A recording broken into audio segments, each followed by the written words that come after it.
Welcome. In today's video, we're going to explore a fun and engaging feature of WhatsApp, stickers.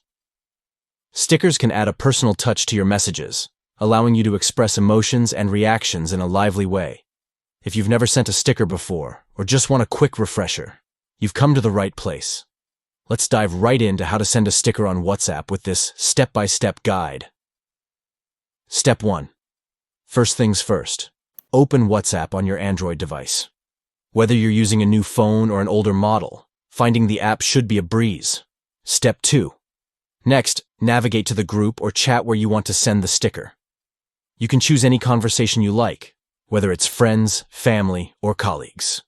Step 3. Once you're in the chat, look for the smiley face icon located at the bottom left of your screen. This icon is your gateway to a world of fun expressions. Step 4. After tapping on the smiley face, select the sticker icon from the options that pop up. It's usually right next to the emoji icons, so it should be easy to find. Step 5. Finally, scroll through the sticker options and tap on the sticker you want to send. It will immediately be shared in your conversation, bringing an extra smile to the chat, and there you have it. Sending stickers on WhatsApp is a quick and easy way to liven up your conversations. Whether you're sending a silly face or a heartfelt message, stickers help convey feelings that words sometimes can't. Don't forget to like this video and subscribe for more tips and tricks.